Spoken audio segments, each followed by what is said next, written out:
buying a home, it's one of the biggest financial moves you're ever going to make, right? And the single most important piece of paper in that whole deal, the contract. Today, we're going to pull back the curtain on Texas real estate contracts and find out the wild story behind why the rules are so incredibly strict. Let's get into it. So let's just start with a super common question. Let's say you find the perfect house, but the situation's a little unique. So you turn to your agent and say, hey, can you just write up a special contract for this? Can they actually do that for you? The answer is a big, fat, resounding no. And this isn't just some random rules somebody made up.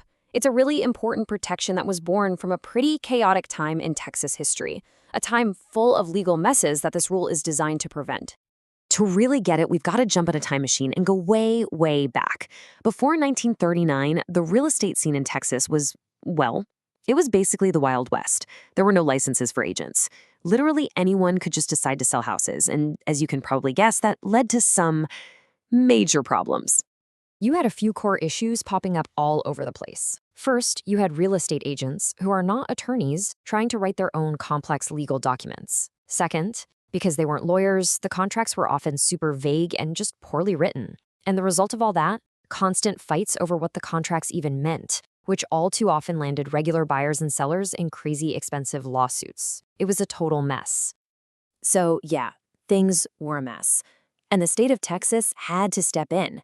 They knew they needed to build a whole new system to regulate the industry, standardize everything, and most importantly, create a shield to protect the public from all this chaos.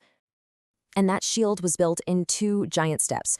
In 1939, the state passed the Texas Real Estate License Act, or TRELA. Boom. For the first time ever, you had to have a license to sell real estate. Then, 10 years later, in 1949, they created the Texas Real Estate Commission. You'll hear it called TREC, to be the official referee and enforce all the rules. This was basically the beginning of the modern real estate world in Texas. So, who makes up this all-important commission, TREC? It's 9 people. 6 of them are real estate brokers, so they know the business inside and out, but the other 3 are just regular folks, members of the public who don't have a financial stake in real estate. That structure is really smart because it makes sure their number one mission is always protecting the public interest. But here's a twist. TREC doesn't actually write the contracts themselves. That job goes to a special little task force, the Broker-Lawyer Committee. It's got 13 members, 6 brokers picked by TREC, 6 lawyers picked by the state bar, and 1 public member picked by the governor. These are the experts who actually write the standardized, legally solid contracts that everyone in Texas has to use. And that leads us to this key term you gotta know, promulgated forms. It sounds fancy, but all it means are those official contracts that the committee drafts and TREC publishes. Using these forms is mandatory for agents in most residential deals. They are the ultimate fix for that Wild West problem, making sure every deal is built on a solid, legally sound foundation.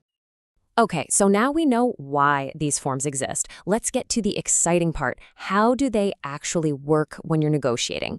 This is that classic back and forth dance of the offer and the counteroffer.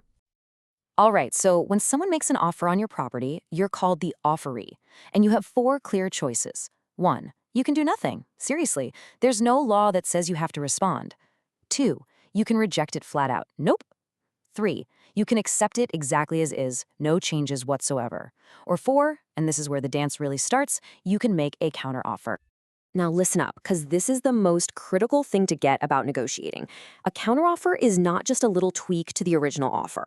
Legally, it's a 2-part move. It's a full-blown rejection of the original offer, which kills it completely, and it's the creation of a brand new offer. Once you make that counter, you can't go back and say, oh, never mind, I'll take your first offer. Nope, that original offer is gone forever. So this dance goes on.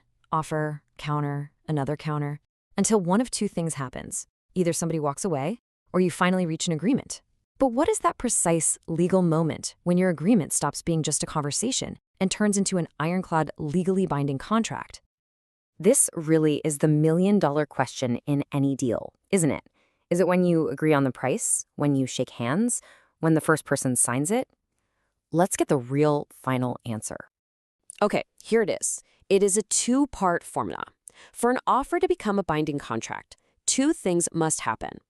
First, it has to be signed by absolutely everyone involved, every buyer, every seller. Second, and this is the part people always forget, That final signed acceptance has to be communicated back to the person who made the last offer. That communication, that notification, is the final click that locks the deal. Until both of those things happen, you do not have a contract. So why have we gone through all this history and all these technical rules? Because when you're dealing with something as huge as a house, these regulations aren't just red tape. They are your shield. They're designed to bring clarity and safety to a very high-stakes game. So let's wrap up with the key takeaways for you. These standard promulgated forms protect you from some risky homemade contract. The rules stop real estate agents from accidentally playing lawyer. The clear process for offers and counteroffers cuts way down on confusion and arguments. And maybe the best part? You know the exact two-step trigger that makes your deal legally binding. It's all about creating clarity out of what could be total chaos. So we'll leave you with this to think about. Now that you understand the why behind these rules and the how of the whole process, from a simple offer to a binding contract, think about your next real estate deal. What's the one question you now ask your agent to make sure you're totally protected and in the know every single step of the way?